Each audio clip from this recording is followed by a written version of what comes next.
Assalamualaikum warahmatullahi wabarakatuh. Alhamdulillah, rabbil alamin. Wassalatu wassalamu ala asyrofil mursalin wa ala alihi wa ashabihi ajmain amma ba'du.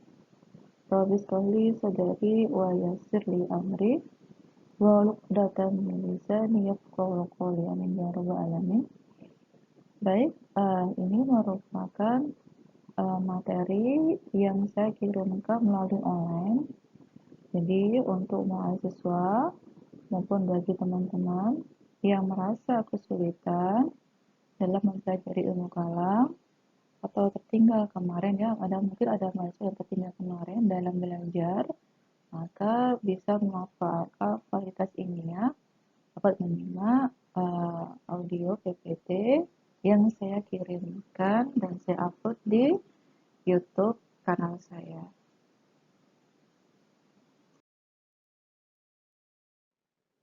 Saat ini kita akan mempelajari mengenai aliran Khawarij.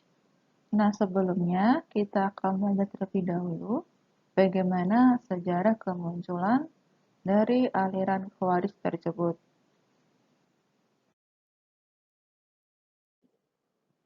Ilmu kalam lahir ini dalam catatan sejarah. Oleh karena itu, ketika kita belajar ilmu kalam, maka otomatis kita akan belajar sejarah.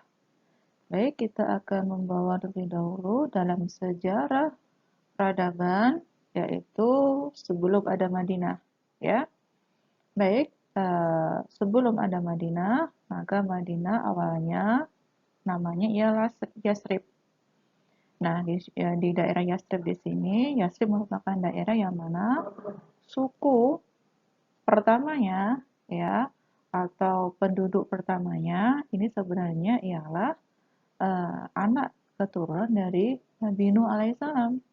Nah, Nabi Nuh alaihissalam kan coba diingat dulu kalau Nabi Nuh alaihissalam di sini diperintahkan Allah untuk membuat kapal yang sangat besar, ya, yang membawa nanti beberapa pasang hewan-hewan dan juga beberapa rakyatnya semua, ya, maaf, semua rakyatnya yang soleh dibawa untuk satu kapal dengan beliau.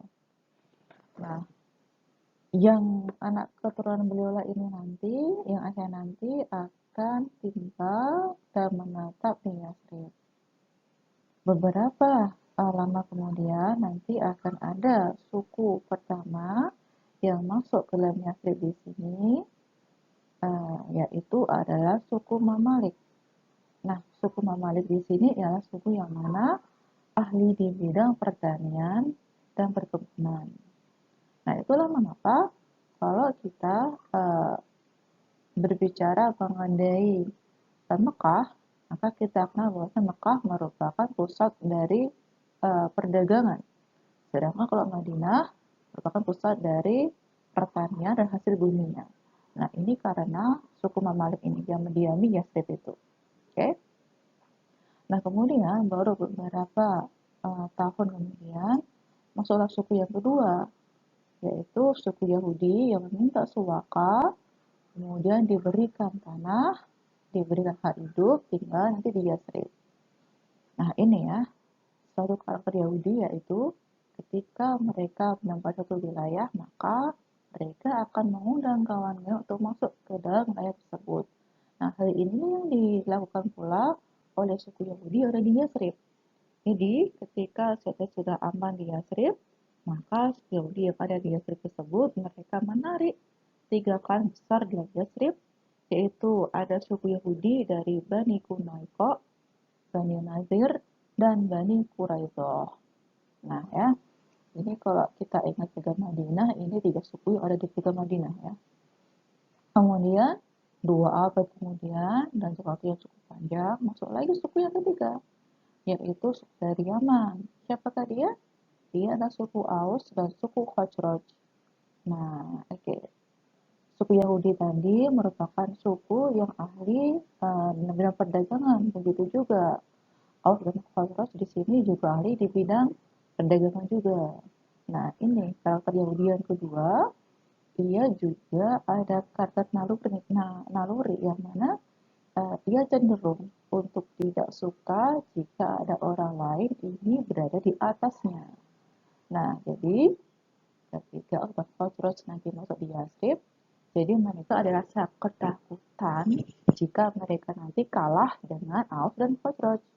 Oleh karena itu, ya, mereka buat strategi membuat sebuah perjanjian damai antara Yahudi dengan Aus dan Khosroj.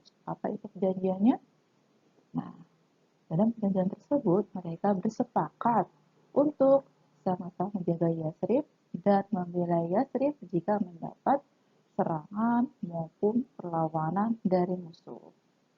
Apa yang terjadi? Nah, tapi faktanya ketika bagian tersebut tintanya belum kering, Yahudi dari arah belakang mereka akan melawan, menyerang Aus dan Khosroj hingga nanti kedua suku ini Aus dan Khosroj tadi merasa apa namanya langsung mundur ya karena kaget nggak persiapan untuk perang. Dekat itu mereka nanti akan minta bantuan kepada suku Aus dan Khosroj dari Syam atau Damaskus.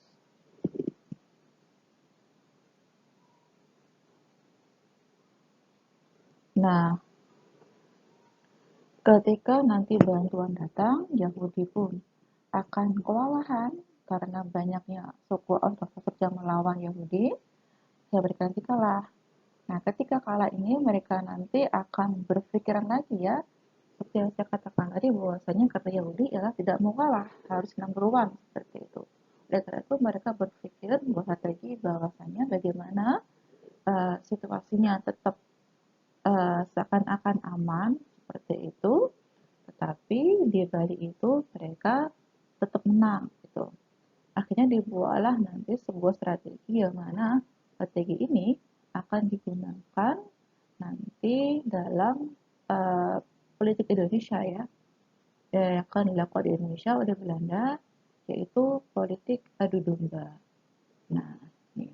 Jadi gara-gara Yahudi ini terjadilah adu domba, jadilah permusuhan selama berpuluh-puluh tahun antara kedua suku yang saling bersaudara, yaitu perang antara suku Aus dan suku Khosroj tadi.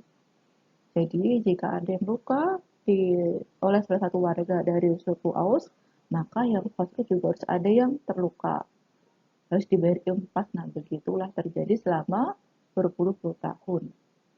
Hingga gara-gara perang ini nanti membuat kedua suku ini mereka capek ya karena perang saudara, dan mereka pun akhirnya menjadi sadar bahwa selama ini mereka telah berperang itu karena telah diadu domba oleh sesuatu hal yang tidak nampak mata mereka. Nah, seperti itu. Oleh karena itu, mereka nanti akan berdiskusi, akhirnya nanti ada sebuah kesepakatan yang bahwasanya mereka nanti akan mencari pemimpin yang yang dapat mendamaikan mereka. Nah, dari berbagai konsep yang mereka kumpulkan, maka tertujulah ciri-ciri dari tokoh tersebut. Nah, mereka mencari bahwasanya tokoh tersebut atau kandidat dari calon pemimpin mereka ialah Abdullah bin Ubay. Nah, ini nih. Jadi Abdullah bin Ubay ini diharapkan menjadi pemimpin di Yasrib. Seperti itu.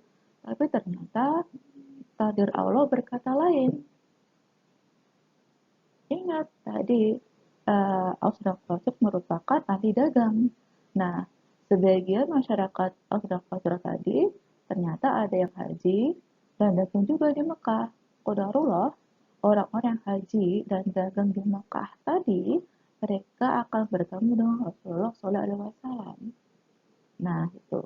Jadi, ketika mereka bertemu Rasulullah, mereka nanti alhamdulillahnya akan berbaiat kepada Nabi. Nah, ketika mereka telah berikan kepada Nabi, mereka nanti akan menyampaikan hal tersebut kepada teman-temannya di Yasrib. Kemudian nanti akan datang gelombang yang kedua, dari suku Aus dan Khazraj nanti juga akan ke Makkah ya untuk beribadah kepada Nabi dan akan berlanjut seterusnya hingga nanti ada baiat kedua dan segala macamnya. Oke, singkat cerita, nanti suku Aus dan suku Khazraj dari Yathrib nanti akan meminta Rasul untuk mau menjadi pemimpin di Yathrib ya, sampai 2 kali. Nah, ketika kedua kali tersebut, Nabi akhirnya nanti mau berhijrah ke Yathrib. Nah, hijrah nanti ke Yathrib bersama Abu Bakar Ash-Shiddiq. Nah, itu. Nah, ketika di Yathrib nanti, sesuai dengan kesepakatan, Nabi nanti akan mengubah menata ya, yang namanya Yathrib itu karena mereka sibuk dengan perang. Oleh karena itu, kotanya sangat tidak rapi, kumuh, kotor segala macam, diubah oleh Nabi menjadi sesuatu sangat teratur, rapi, bersih seperti itu. Nah, sesuatu yang rapi, bersih, teratur itu dalam bahasa Arabnya disebut sebagai Al-Madinah. Nah, itu. Kemudian di Al-Madinah itu juga mulai muncul yang namanya kebaikan-kebaikan ya. Ya awalnya mereka suka bunuh-bunuhan, kemudian sukanya perang. Ketika Nabi datang hijrah ke Yathrib, mereka jadi saling saling menolong atau bantu yaitu antara kaum Muhajirin dan kaum Ansor. Itu kebaikan di situ disebut sebagai Al-Munawarah. Nah, oke, jadi saat itu Yathrib berubah namanya menjadi Al-Madinah Al-Munawwarah. Begitu. Nah, kemudian untuk mendamaikan suku-suku yang ada di Yathrib nanti Nabi akan membuat sebuah perjanjian yang akan mengikat semua suku yang ada di Yathrib. Mengikat nanti ada suku Mamalik, mengikat suku Yahudi, baik nanti yang dari Bani Quraisy, Nazir maupun Quraidah, dan juga punya perjanjian antara suku Aus dan Khazraj dan juga nanti ada golongan dari Kristen atau Nasrani, Nasoro. Nah, perjanjian tersebut disebut sebagai perjanjian Madinah, ya. Jadi Yahudi yang dan Nasrani nanti dia juga menandatangani dan sepakat dengan perjanjian Madinah, tetapi lagi-lagi Yahudi ya, lagi-lagi Yahudi cinta belum kering, beberapa lama kemudian Yahudi akan melanggar perjanjian yang telah disepakati. Nah itu singkat cerita nanti ketika Nabi Muhammad SAW wafat, nanti orang-orang Yahudi tadi akan menyebar ke berbagai wilayah yang ada. Mengapa tadi kita berbicara mengenai sejarah dari Madinah? Nah, karena karakter Yahudi yang tadi ya, yang dari suku Quraisy, Nazir, Quraidah, nah karakter Yahudi yang seperti klan tiga Yahudi tadi, yang keras, ya, yang licik, kemudian yang suka untuk melanggar janji.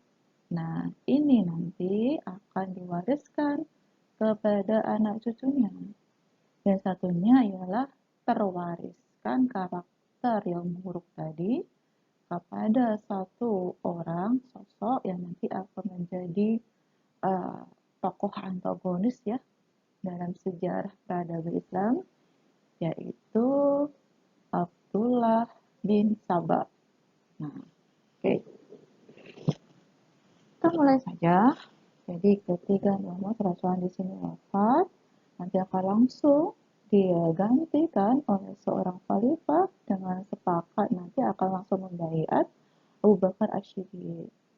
Nah, fokus dari Abu Bakar Ash-Shiddiq di sini kepada dua hal. Pertama, penuntasan nabi-nabi palsu dan kemudian menghukum para pelanggar zakat. Nah, itu. Baru nanti ketika Abu Bakar wafat, langsung nanti diganti oleh langsung khalifah yang ketiga, yaitu Umar bin Khattab. Nah, fokusnya ke Umar yaitu kepada perluasan wilayah dakwah. Jadi, wilayahnya teramat sangat luas hingga dalam sebuah cerita wilayah di era Umar ini sudah sampai ke Nusantara. Nah, itu dia. Karena wilayahnya teramat sangat luas, ingat tadi kata Yahudi apa? Mereka tidak suka jika ada orang yang lebih hebat dari diri mereka. Oleh karena itu, kan nanti ada seorang sultan yang membuat nanti masyarakat menjadi muncul rasa tidak suka iri kepada Khalifah Umar. Nah, oke. Nah, nanti hoax nanti membuat uh, beberapa budak nanti yang mudah terperdaya, yang kurang pemahaman agamanya, yang kurang terpelajar, nanti akan terpengaruh dan terperdaya oleh hoax ini hingga nanti membuat seorang budak nanti ya akan bersembunyi di balik masjid untuk menunggu Umar nanti sholat, dan ketika Umar datang untuk sholat, ternyata Umar nanti akan ditikam beberapa kali hingga Sayyidina Umar gara-gara atau dikarenakan uh, serangan tersebut. Oke, nah ketika Khalifah Umar nanti masih sekarat, beliau masih mampu, masih bisa untuk menunjuk atau memilih formatur, ya, memilih seorang formatur untuk menunjuk siapa pengganti dari Umar dengan syarat tidak boleh anak kandungnya sendiri. Nah, itulah sosok Umar. Oke, jadi nanti ketika Khalifah Umar syahid, nanti ternyata dalam khilafah tersebut langsung diangkatlah khalifah yang selanjutnya, yaitu Khalifah Utsman bin Affan. Oke, Khalifah Utsman bin Affan di sini adalah seorang khalifah yang mana ia sangat terkenal seorang pemalu. Bahkan kata Nabi, malaikat pun ketika melihat Utsman maka dia akan malu. Nah, gitu. Kemudian jika dia seorang orang kaya raya yang sangat dermawan, ya, karena dia seorang bisnismen juga, dan ingat dia juga hafiz pula, dia juga ketika sholat malam saya bengkak-bengkak kakinya. Maka beliau juga Dzunur Ain. Nah, apa itu? Ia adalah pemilik dua cahaya, sebab ia menikahi dua putri Rasul, yang mana satu orang putri nanti akan meninggal, nanti akan digantikan, beliau nanti akan menikah dengan putri Nabi yang satunya. Makanya beliau diberi gelar Dun Nur Ain.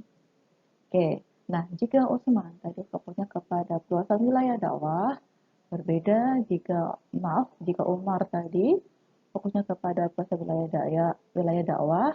Nah, jika Utsman beda lagi, karena basicnya Utsman tadi ialah businessman, uh, oleh karena itu Utsman di sini fokusnya ialah kepada peningkatan perekonomian masyarakat Islam. Nah, itu dia. Jadi, untuk mendukung misinya meningkatkan ekonomi masyarakat, oleh karena itu ia mengangkat para pakar yang hanya di bidangnya. Nah, itulah ya. Oleh karena itu, nah kebetulan kebetulan orang-orang yang ahli ekonomi, ahli dagang itu kepada masa itu ialah uh, para pakarnya adalah di Bani Utsman, jadi keluarga besarnya Utsman gitu. Jadi orang yang memang betul-betul ahli di bidang dagang, maka oleh Utsman itu dianggap sebagai menteri perdagangan gitu. Kemudian yang pintar militer diangkat sebagai menteri pertahanan, yang pintar di ekonomi jadi menteri perekonomian segala macamnya. Oke, ingat tadi ada satu sosok yang nggak suka kalau Islam itu menang, ya, yaitu adalah Abdullah bin Sabah. Lagi-lagi Sabah, ya. Jadi Sabah nanti akan menghembuskan hoax nanti dari bawah, blow up nanti ke atas, Vero nanti ya. Kalau di share terus dari Vero bahwasanya langsung nanti ada sebuah fitnah yang sangat kejam bahwasanya, oh, Usman di sini itu kolusi, Usman di sini itu apa namanya nepotisme, korupsi segala macamnya, nah itu. Nah, isu nanti Usman adalah nepotisme, kolusi, nanti akan membuat masyarakat yang mana karena tadi di masa Umar wilayah sangat luas, nah ya, dan nanti di eranya Utsman nanti semakin meluas karena nanti angkatan laut nanti tetap akan berangkat berdakwah, walaupun Utsman memang fokusnya kepada pendekatan ikut masyarakat, tapi wilayahnya akan teramat semakin meluas gitu. Nah ini nanti bila semakin meluas nanti membuat dampak buruk, yaitu tidak semuanya dapat terjangkau oleh dakwah. Nah ini minimnya. Nah ketika hoax dari sahabat nanti muncul bahwa Utsman ala nepotisme segala macam, nanti membuat wilayah luas nanti mulai muncul pemberontakan. Pemberontakan nanti mereka mulai berani untuk memberontak ke istananya Utsman hingga terjadilah fitnah kubro. Nah, yang pertama yaitu fitnah terbunuhnya syahidnya Utsman bin Affan, yaitu itu pernah berkata bahwasanya uh, ada seorang yang syahid tertimpa musibah. Nah itulah Utsman ya. Jadi nanti para pemberontak nanti akan datang ke tempatnya Utsman dengan membawa besi, dengan membawa pedang dan segala macam ya. Dimana nanti bagian kepalanya Utsman nanti berhasil tertembus oleh besi, dan nanti Utsman ketika sudah sakaratul maut ternyata beliau juga belum syahid, nanti akan lari, seseorang pemberontak nanti akan lari dan menghentakkan kedua kakinya di atas dada Utsman hingga syahidlah Utsman gara-gara hal tersebut. Nah inilah kata Nabi, orang syahid masih terkena musibah. Nah berita terbunuh Utsman nanti akan menyebar langsung membuat para pemberontak langsung kabur, dan terjadilah kekacauan yang sangat hebat di Madinah selama 4 hari 4 malam. Jadi banyak pemberontakan ya, dan keadaan sangat chaos ini langsung ditunjuk khalifah yang keempat, yaitu Khalifah Ali bin Abi Thalib.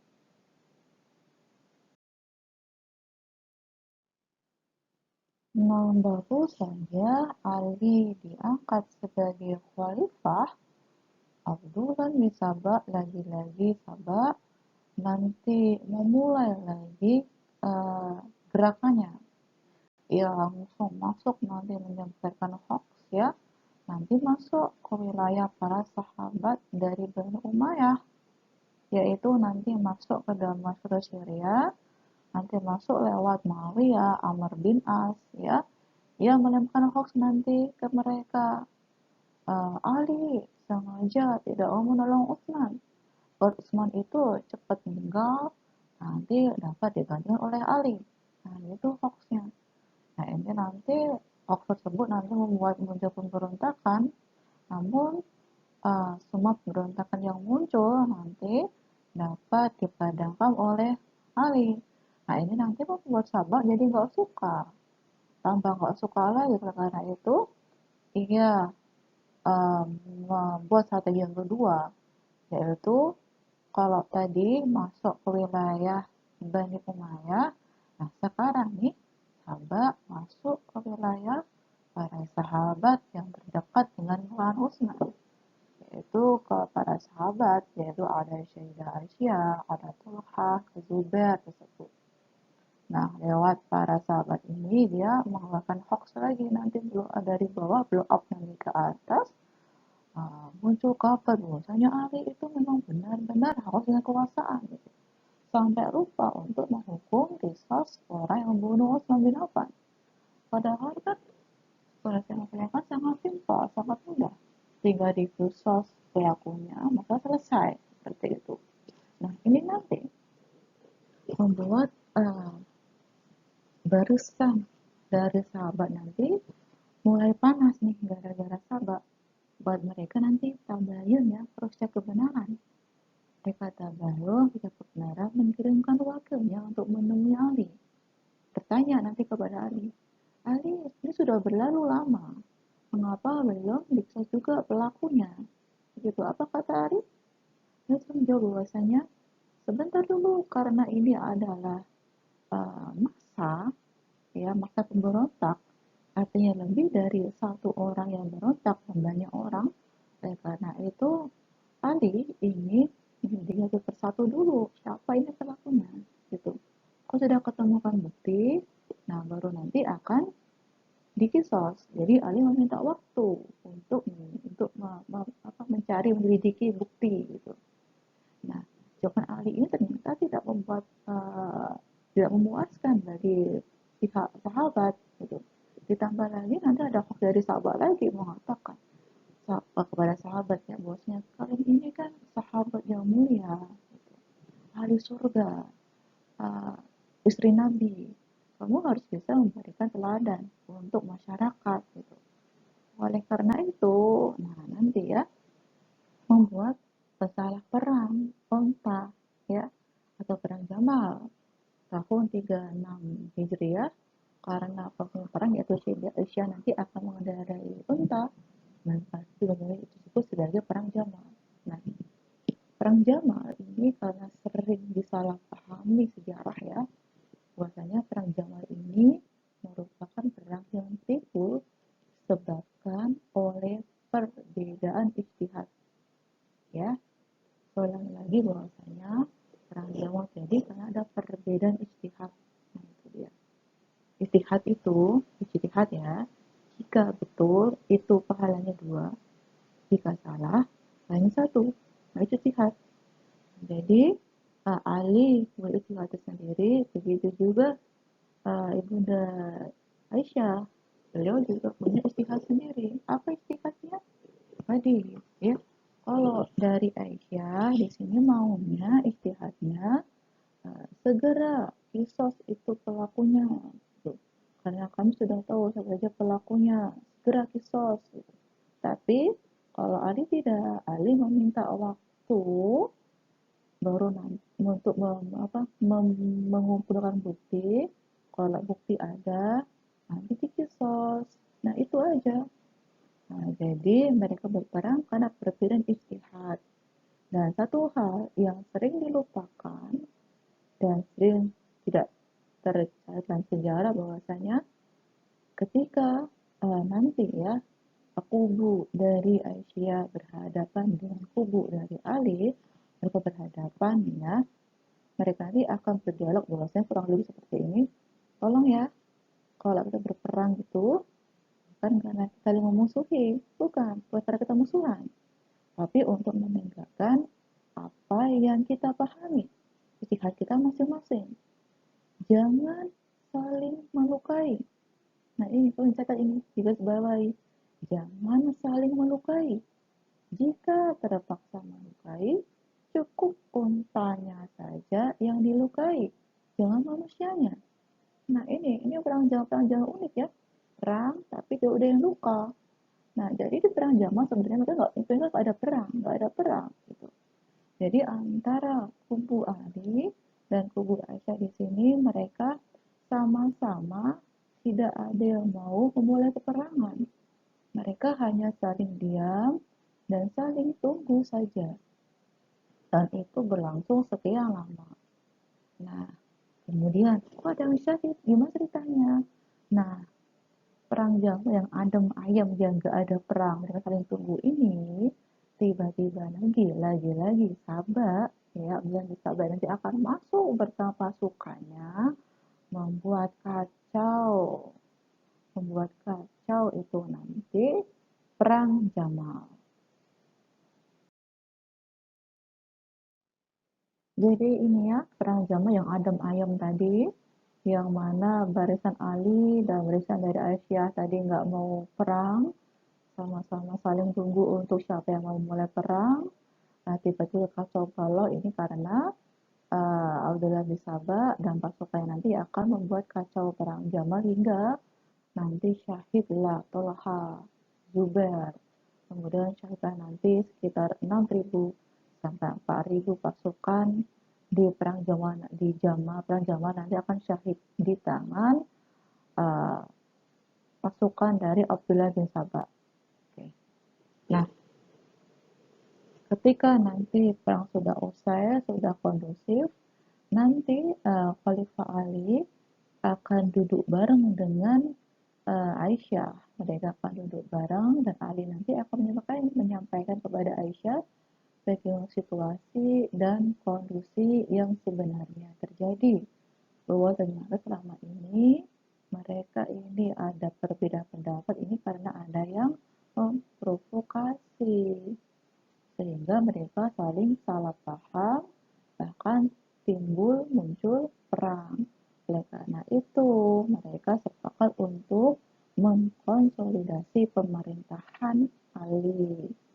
Tuh, dan ini ya, ketika Ali baiat sebenarnya Aisyah ini pihak yang tidak mau baiat kepada Ali ya. Jadi ketika Aisyah nggak mau baiat, tetapi sejak perang Jamal dan perang Jamal ini nanti Aisyah akhirnya mau baiat kepada Ali. Jadi Aisyah nanti akan mau mengakui Ali sebagai khalifah. Nah, sejak itu nanti ketika semua yang syahid nanti sudah selesai dikuburkan, nanti Aisyah nanti akan dihantarkan pulang dengan sangat mulia oleh Ali bin Abi Thalib. Nah, perang Jamal selesai di sini. Oke. Nah, perang Jamal yang Adam ayam tadi ternyata kabarnya nyampe di Damaskus, Syria. Tetapi informasi yang didapat ini sangat berlainan dengan faktanya. Itu. Jadi, apa yang didengar oleh Muawiyah? Muawiyah itu mendengar bahwasanya pendukung Utsman telah dianiaya oleh Ali. Nah, ini yang didengar oleh Muawiyah. Padahal apa faktanya? Yang membunuh ialah Abdullah bin Sabah. Tetapi yang difitnah ialah Ali bin Abi Thalib. Nah, ini dia. Tapi nanti membuat Muawiyah nanti bertabayun ya percaya kebenarannya mengirimkan ada utusan kepada Ali untuk menanyakan kebenaran berita tersebut. Akan tetapi di pertengahan jalan nanti belum sampai kepada Ali, utusan tersebut nanti akan dibunuh oleh pihak dari Sabah. Tetapi oleh oleh Muawiyah terdengar bahwasanya yang membunuh bukan Sabah, tetapi Ali. Itu. Oke, ditambah lagi nanti Sabah lagi akan mengirimkan hoax-hoaxnya lagi, membuat kacau nanti ya dari bawah nanti langsung menjadi sebuah kayak pemikiran masyarakat seperti itu, muncul nanti isu bahwasanya oh Ali ini telah zalim gitu, perbuatan Ali sudah sangat buruk, sudah sangat kelewatan, Ali tidak pantas jadi khalifah, kami tidak berbaiat kepada Ali, kami tidak membaiat Ali, kami maunya Muawiyah yang sebagai khalifah. Nah, itu dia. Oleh sebab itu, dan sejak saat itu, nanti Muawiyah oleh para pendukungnya akan diangkat sebagai khalifah. Nah, ya, ketika Muawiyah sebagai khalifah, nanti Muawiyah akan mendatangi Ali dengan menyiapkan pasukannya. Begitu juga Ali. Ali sudah mendengar nih kabar bahwa Muawiyah sebagai khalifah nih. Ini ada khalifah tandingan, itu di Syria. Ali sudah tahu bahwasanya Muawiyah telah makar pada pemerintahannya. Oke. Nah, akhirnya membuat nanti perang Siffin ya. Siffin nanti pecah, perang, dan ingat tadi Siffin hampir sama dengan perang Jamal ya. Di perang Siffin nanti sama. Khalifah Ali dengan pasukan dari Muawiyah sama-sama tidak mau memulai peperangan. Karena bagaimanapun mereka adalah sama-sama saudara seiman, ya sama-sama seorang sahabat Nabi juga. Jadi bagi Ali tahu bahwa saya Muawiyah telah makar. Oleh karena itu bagi Ali makar yang dilakukan oleh Muawiyah nanti harus diselesaikan dengan cara yang mulia gitu. Jadi Ali nggak mau perang sebenarnya, tapi lagi-lagi sahabat masuk hingga pecahlah nanti perang Siffin yang begitu lama, yaitu 90 kali perang. Bayangin nggak sih? 90 kali perang ya. Hingga ketika ke 90 kali itu, ya yang mana nanti pasukan dari Muawiyah semakin terdesak hingga hampir mau kalah ya. Itu daerah lagi yang hampir menang, yaitu daerah yang di daerahnya dari panglimanya Ali, yaitu Ashkar ya. Kalau Ashkar nanti panglimanya Ali, tinggal itu saja, itu pun juga hampir memenang gitu. Nah, ketika lagi terdesak itu, dan karena ingat Muawiyah di sini ada Amr bin As ya. Amr bin As ini ikut dalam peperangan, dan Amr bin As itu adalah ahli satu perang, ahli satu perang, dan dia adalah saudara atau keluarga dari Muawiyah. Jadi ketika mau kalah di sini, Amr membisikkan kepada Muawiyah untuk memerintahkan kepada pasukannya mengangkat mushaf dengan tombak. Nah, itu dia. Atau disebut sebagai tahkim.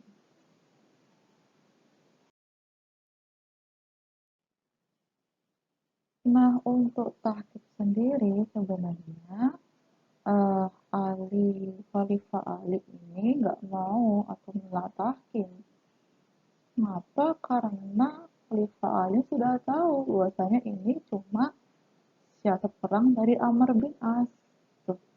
Nah, ini Ali karena ini ya, karena Amr bin As ini tokoh yang cerdas gitu, dan Ali udah tahu Amr.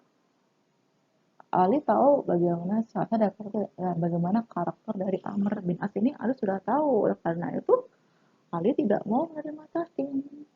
Jika Muawiyah itu minta tahkim, maka mereka harus mengaku kalah duluan, baru nanti tahkim. Itu mintanya Ali. Tetapi apa yang terjadi? Ternyata di pasukan Ali nanti ketika melihat nanti pasukan Muawiyah nanti mengangkat mushaf dengan tombak, mereka justru langsung meletakkan pedangnya, ya. Mereka nggak mau lagi perang. Nah, golongan ini langsung keluar dari barisannya Ali. Nah, suatu hal yang keluar disebut sebagai horja. Nah, tetapi jika keluarnya itu dalam keadaan yang dengan cara yang keras, dengan keadaan yang sangat buruk, itu bukan horja, disebut sebagai khawarij. Nah, itu. Nah, di sini nanti akan tokohnya atau dipimpin oleh Al-Ash Ibnu Qais Al-Kindi. Nah, Khawarij nanti berani mereka langsung menentang Ali. Ali, kamu tuh gak benar, kamu tuh salah. Uh, Muawiyah ini kan mengajak kita kepada kitab Allah, tapi kamu justru mengajak kita kepada menggunakan pedang. Kamu cuma kita untuk terus perang terus. Gitu. Apa jawab Ali? Sesungguhnya aku lebih tahu mengenai kitab Allah daripada kalian. Bergabunglah lagi kepada teman-teman untuk melanjutkan peperangan. Gitu. Tetapi Khawarij nggak mau lagi perang, nggak mau. Bahkan Khawarij ini bahkan berani untuk mengangkat seperti ini. Bahkan Khawarij nanti meminta Ali untuk menghentikan perang, ya. Bahkan jika nanti uh, Ali tidak mau menghentikan perang, Ali nanti akan diancam, akan diperlukan sama sebagaimana Utsman diperlakukan. Ya, itu apa ya, dibunuh tadi. Nah, itu.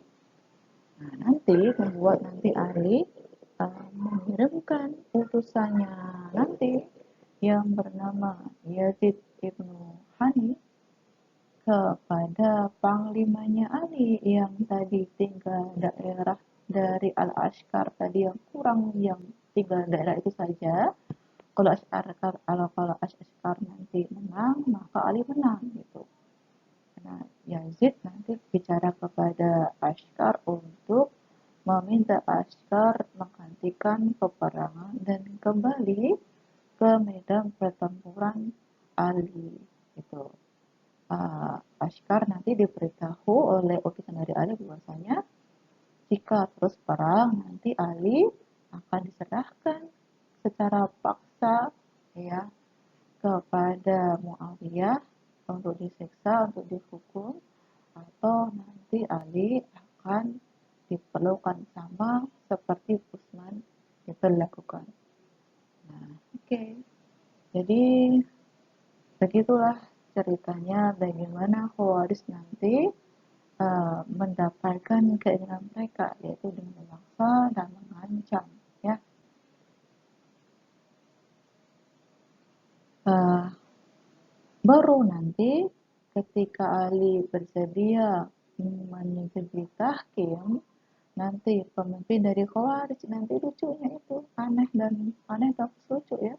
Jadi nanti pemimpin Khawarij nanti baru minta izin kepada Ali untuk bertanya kepada Muawiyah gitu.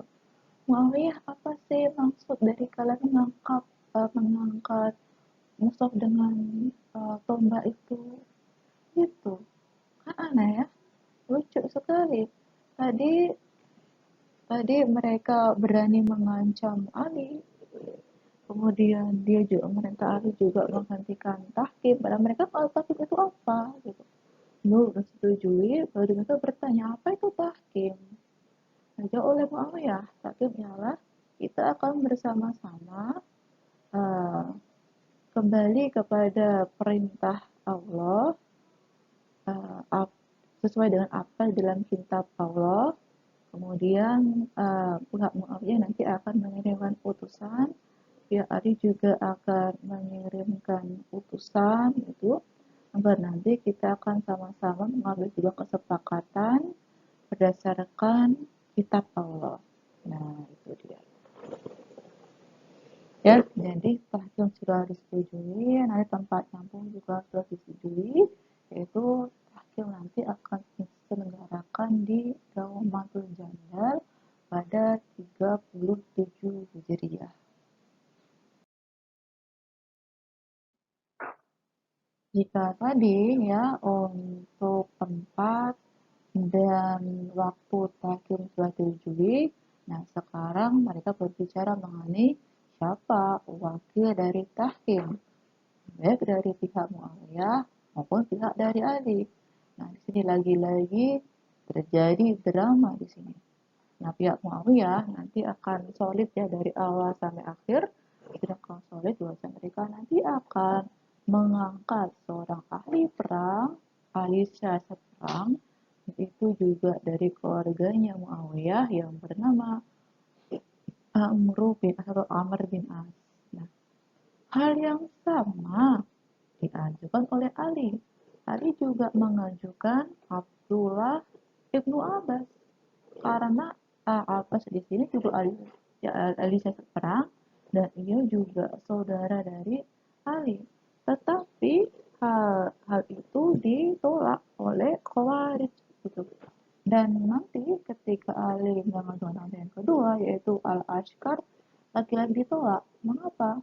Nah, karena tadi ketika di perang Siffin ya, ketika Khawarij tadi mengancam mau membunuh Ali atau nanti Ali akan sedangkan kepada Muawiyah secara paksa, akan nanti menghentikan perang dan kembali kepada Ali. Marah, Ashkar marah, kemudian nanti Al-Ashkar atau kalian Ali nanti akan melawan Khawarij. Nah, di situ. Jadi Khawarij nggak mau kalau Al-Ashkar nggak mau. Jadi Khawarij tidak mau jika Al-Ashkar ditunjuk karena Al-Ashkar di sini melawan Khawarij gitu. Akhirnya Khawarij mengajukan nama yaitu mengajukan Abu Musa Al-Asy'ari. Nah, sebenarnya ketika Abu Musa Al-Asy'ari ini diajukan oleh Khawarij, Ali itu tidak sepakat. Ali nggak mau jika wakilnya adalah Abu Musa. Mengapa? Karena Abu Musa Al-Asy'ari ini pernah berkhianat. Ya, Abu Musa Al-Asy'ari ini berbicara kepada Ali. Jadi ketika Ali akhirnya sepakat jika ia menjadi wakil tahkim ini karena Ali memberikan syarat, itu memberikan kesempatan kedua kepada Musa al-Asy'ari. Ali bilang, wahai Abu Musa, engkau telah mengkhianatiku dulu. Oleh karena itu saat ini jangan sampai engkau mengkhianatiku dan meninggalkanku untuk yang kedua kalinya. Nah, itu syarat dan kesempatan kedua yang diberikan Ali kepada Abu Musa al-Asy'ari. Oke, jadi sudah selesai masalah wakil tahkim. Jadi sepakatilah kalau Muawiyah nanti wakilnya adalah Ammar bin As, sedangkan Ali nanti wakilnya adalah Abu Musa al-Asy'ari. Oke, sudah selesai. Jadi nanti ketika sudah selesai tahkim, sudah selesai nanti mengenai perbedaan tahkim, mereka pun nanti akan pulang ke markasnya masing-masing. Nanti Muawiyah nanti akan pulang dengan bahagianya ke Damaskus, Suriah, ya. Sedangkan Ali, nah nanti Ali bisa drama lagi Ali. Jadi nanti Ali ketika Ali kan nanti istana di Kufah ya, ada mendengar istilahnya ke Kufah. Nah ketika pasukan Ali nanti balik ke Kufah ternyata ada sebagian pasukan yang di Khawarij tadi ternyata ia nggak mau ke Kufah. Di pertengahan jalan mereka berbelok, pindah arah mereka ke Harura. Nah inilah Khawarij ya. Kalaupun nanti bertanya kepada Khawarij ya, nanti dikirimkan utusan kepada Khawarij itu. Ada bertanya gitu. Aku bertanya kepada kalian gitu, siapa yang lebih uh, Ali bertanya kepada kalian dengan nama Allah, adakah kamu mengetahui adanya seorang yang lebih membenci tahkim daripada aku, daripada Ali? Mereka menjawab tidak. Ada bertanya lagi, adakah kamu tahu bahwa kamulah yang memaksa aku sehingga aku mau menerima tahkim? Apa jawab Khawarij? Iya benar gitu. Lalu Ali bertanya lagi, apakah sebabnya kamu meninggalkan aku? Gitu. Jawab Khawarij apa? Kami telah bertaubat. Ini lucu sekali. Kami telah bertaubat karena telah berbuat suatu dosa besar. Sebab itu kami bertaubat kepada Allah. Hendaklah Ali, kamu bertaubat kepada Allah dan mohon ampunlah kepada Allah agar kami mau kembali lagi kepadamu. Oke. Oleh karena itu, karena permintaan Khawarij ini, Ali pun langsung mohon ampun kepada Allah atas semua dosa-dosa yang dilakukannya. Menurut dia, itu saya kata bahwasanya Ali mohon ampun kepada Allah atas semua dosa-dosanya. Ini jawabannya Ali. Yang nanti membuat Khawarij mau kembali ke Kufah. Tetapi sesampainya di Kufah, Khawarij malah menyebarkan sebuah berita bahwasanya Ali di sini menganggap tahkim itu sebuah dosa. Ali menyesal. Ali nggak mau tahkim lagi. Ali sudah minta ampun kepada Allah. Nanti buat Ali marah gitu. Ali pun nanti Ali pun nanti akan hmm, mengatakan bahwasanya Ali tidak pernah membatalkan tahkim. Gitu. Barang siapa yang mendengar hal itu, maka itu adalah sebuah perbuatan dusta dan itu telah sesat adanya. Nah, gara-gara jawaban Ali itu buat nanti Khawarij marah dan kecewa kepada Ali. Ya karena Khawarij minta Ali untuk membacakan tahkim, sedangkan Ali nggak mau membacakan tahkim, kan sudah terlanjur mengambil tahkim. Membuat akal jadi marah sehingga Khawarij nanti berpikiran keluar lagi dari Kufah, keluar dari Kufah kembali ke Harura. Tapi di Harura nanti begitu baiknya Ali, begitu besarnya hatinya Ali, nanti Ali akan mengirimkan Ali kata perang ya, nanti Ibnu Abbas akan diberikan kepada pewaris untuk bertanya lagi. Sebenarnya apa sih hal-hal yang masih abu-abu yang belum dipahami oleh pewaris ini soal Ali gitu. Oke. uh, pada bahwasanya Ali telah melakukan kesalahan besar gitu ketika ia bertahkim bersama manusia mengenai darah dan jiwa, padahal tidak adalah hukum selain hukum Allah. Ini ya kemarin kita bahas mengenai hal-hal yang membatalkan nurani tauhid. La hukma illallah. Tidak boleh mengaku dari hukum selain Allah. Nah ini, barang siapa yang sudah sebelum Allah, maka dia bisa nanti masuk kategori dosa besar, nanti bisa keluar. Nah itu yang nanti ayatnya betul, tapi nanti akan ditafsirkan oleh Khawarij itu. Jadi mereka pakai dalilah hukma illallah untuk menghubung sesatnya Ali. Nah itu dia Khawarij. Tapi Ibnu Abbas tuh gak kalah pintar ya. Ibnu Abbas tahu bahwasanya bila kamu tahu bahwasanya Allah pun menyuruh bertahkim kepada sesama manusia mengenai seekor kelinci yang hanya berharga seperempat dirham yang diburu pada bulan-bulan haram. Nah, Allah juga menyuruh seorang untuk bertahkim mengenai perselisihan antara seorang laki dengan istrinya. Dan tidak kamu tahu bahwa Nabi pun berhenti berperang setelah adanya perjanjian gencatan senjata antara beliau dengan kaum musyrikin di Hudaybiyah. Oke, hal ini nanti Farid masih ngeyel ya, keras kepala dia. Tapi Ali kan telah mencoret namanya sebagai khalifah dari dari tahkim itu jawabannya Khawarij. Tapi Ibnu Abbas berhasil membantahnya. Bahwasanya Nabi pun telah pernah berbuat demikian. Nabi pernah mencoret nama beliau sebagai seorang rasul, ya, mencoret nama jabatan sebagai seorang rasul gitu. Lalu seperti itu rasul tetap mulia.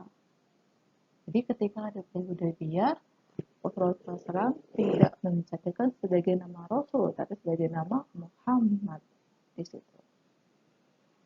Oke, jadi ya karena dialog dengan Ibnu Abbas nanti ada sebagian dari Khawarij nanti akan sadar dan kembali lagi ke Kufah, kembali ke bareng-bareng dengan Ali di Kufah, lalu sebentar lagi tetap tidak mau kembali ke Kufah, mereka tetap sebagai seorang Khawarij, tetap mereka nanti akan mengkafirkan Ali dan semua terlibat dalam tahkim.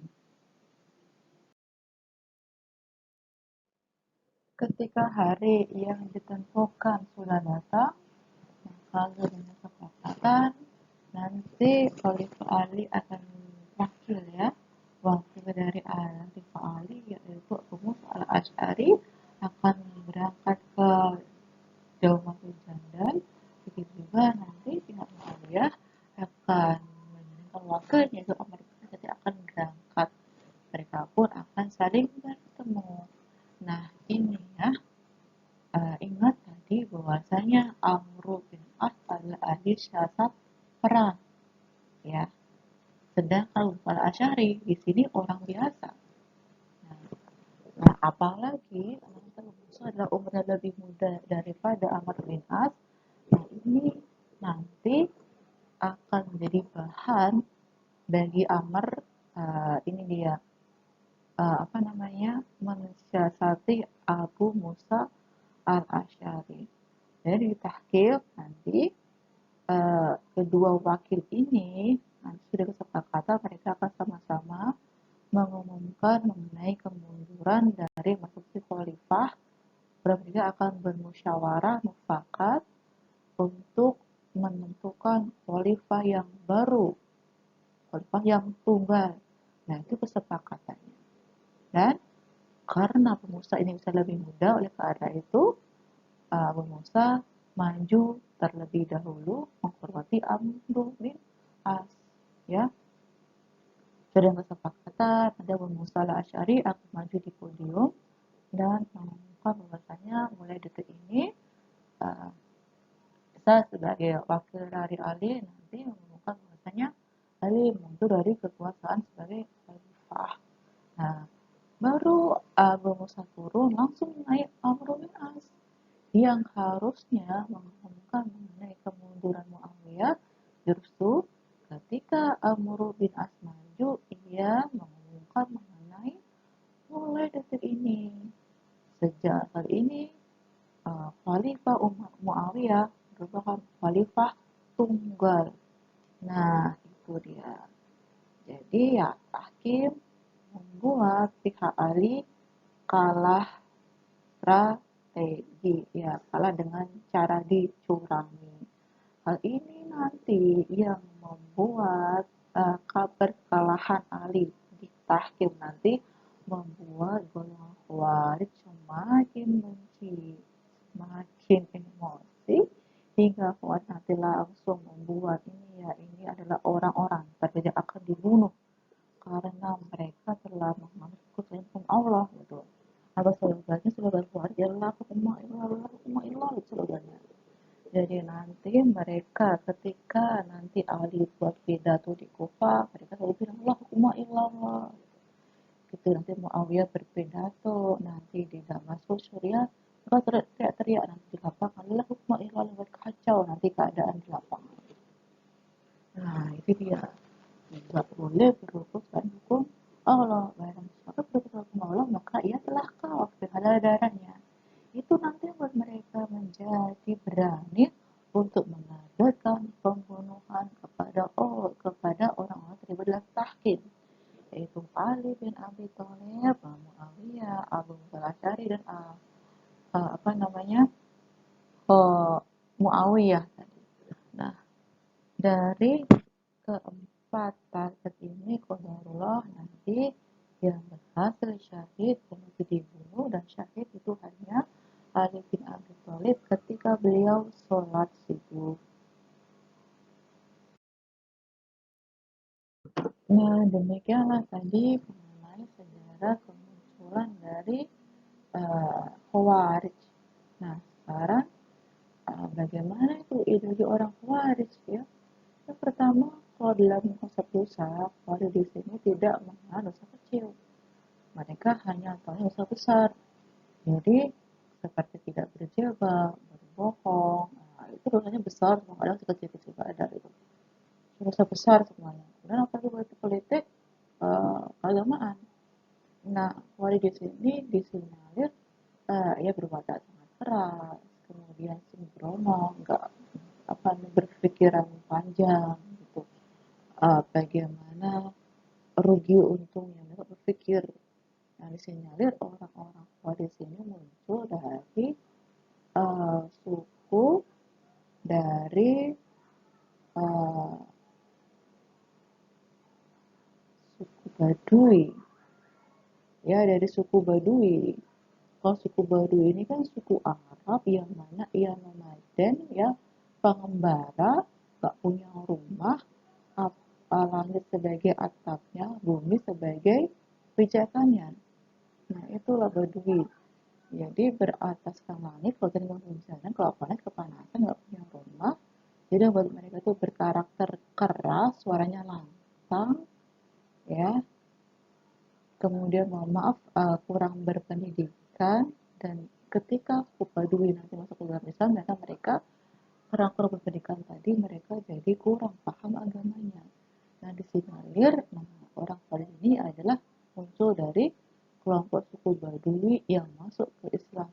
Makanya kalau di sini orang-orangnya keras kepala, susah diingatin, berani, walaupun dikit tetap mereka berani lantang gitu. Yang ketiga, keimanan. Nah, iman dari Khawarij di sini itu tidak cukup diyakini dalam hati maupun diucapkan dalam lisan, tapi harus wajib diamalkan oleh perbuatan. Nah, jika tidak ada pengamalan perbuatan, tidak ada amal dari iman, maka ia bukan Islam atau disebut sebagai kafir. Nah, itu dia Khawarij itu penting ialah amal, bukan yakin dalam hati. Nah, itulah Khawarij. Nah, setelah kita selesai membahas mengenai bagaimana sejarah kemunculan aliran Khawarij ya. Sekarang kita akan belajar bagaimana perkembangan Khawarij gitu. Ingat ya, ini kan pemikiran ya, ilmu kalam pemikiran. Oh, Khawarij itu sudah nggak ada, tetapi pemikirannya akan terus ada ya. Dia akan belajar bagaimana sih Khawarij pada masa era sekarang.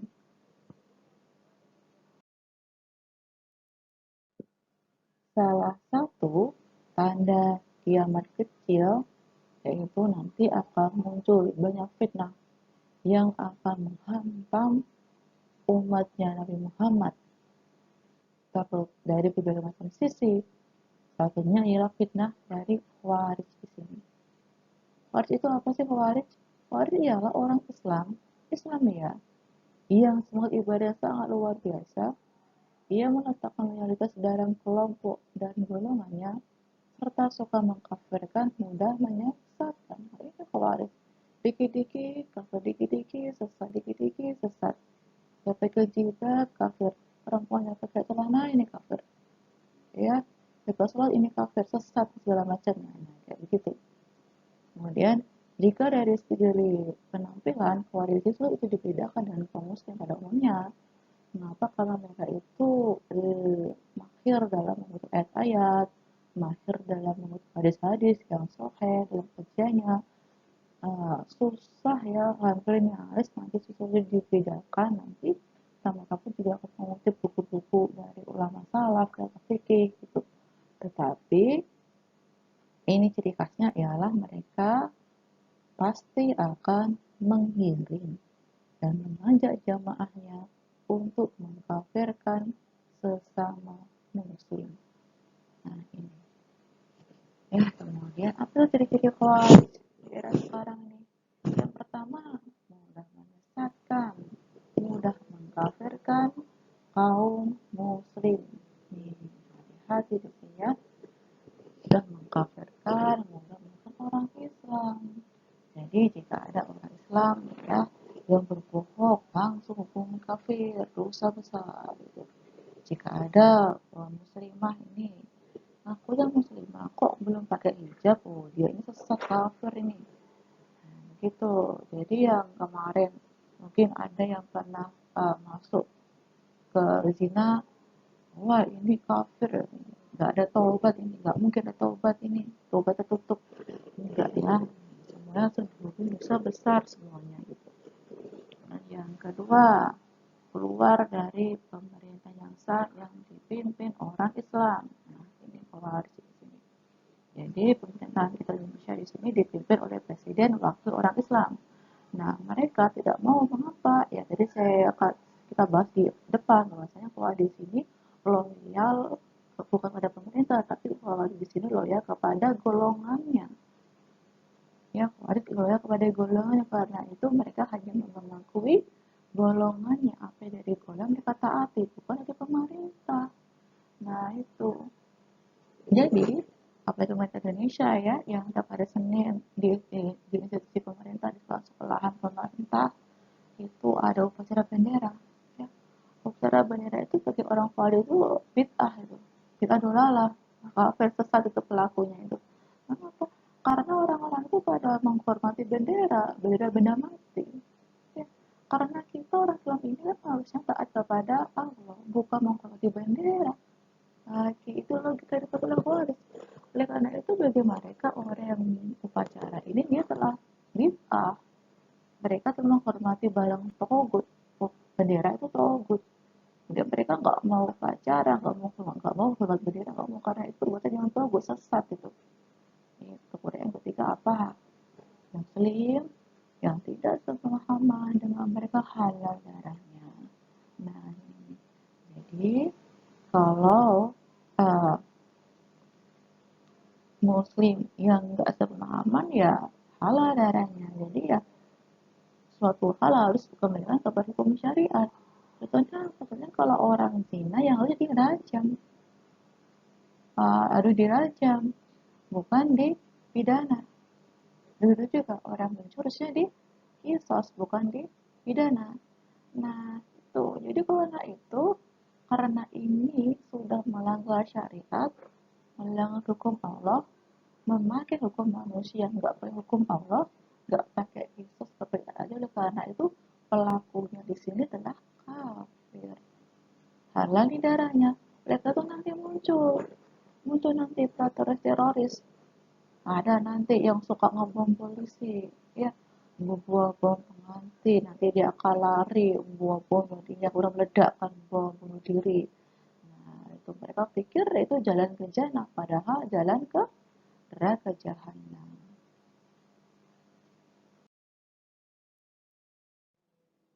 Baik, kita lanjutkan ya. Ada hadis Nabi yang harus kita pelajari bersama. Ini juga sebagai pedoman kita bahwasanya Rasulullah SAW juga pernah berkata bahwasanya kalau kita mau menandingi golongan Khawarij, kita tidak akan mampu. Kalau kita mau menandingi orang Khawarij, itu juga tidak akan mampu. Jika kamu ingin menandingi puasanya orang Khawarij pun, kamu tidak akan mampu. Mengapa? Karena mereka telah keluar dari Islam, sebagaimana keluarnya panah dari busurnya. Mengapa ya Rasulullah? Kata Nabi, karena mereka telah membiarkan orang kafir dan musyrik, tapi mereka memerangi kaum muslim. Itu. Yang garis kedua, Rasulullah SAW pernah bersabda, sesungguhnya di antara umatku ada orang-orang yang membaca Al-Quran, tapi tidak menitenggorokan mereka. Mereka membunuh orang Islam dan membiarkan menyembah berhala. Mereka keluar dari Islam secepat anak panah keluar melesat dari busurnya. Sungguh, jika aku mendapati mereka, pasti aku akan membunuh mereka seperti Nabi Hud membunuh kaum Ad.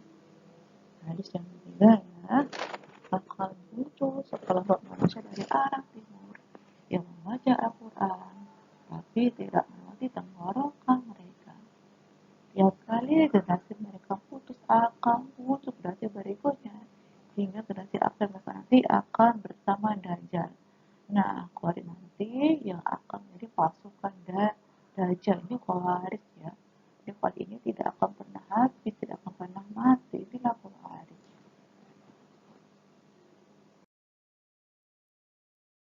Jadi itulah tadi ideologi Khawarij ya, mudah mengkafirkan, menyesatkan orang Islam. Tetapi di sisi yang sama, di saat yang sama, mereka justru melindungi para penyembah berhala dan para orang musyrik. Nah, di era sekarang ini udah banyak sekali ini suka menjaga gereja, suka menjaga kelenteng, ya, atas nama moderasi beragama, tapi di saat yang sama mereka suka membubarkan ceramah Ustadz Ahlussunnah wal Jamaah, suka menyesatkan sesama muslim, suka mengkafirkan sesama muslim. Nah, itu udah Allah alam bisawab, supaya kita terhindar dari karakter, supaya terhindar juga dari fitnah kaum Khawarij. Amin ya rabbal alamin.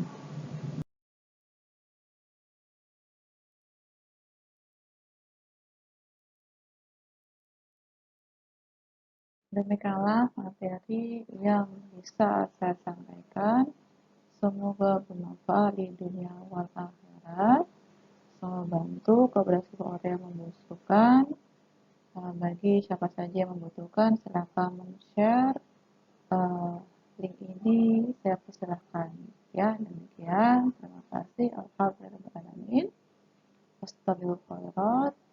Subhanakallahumma rabbana wa bihamdika asyhadu an la ilaha illa anta astaghfiruka wa atubu ilaik.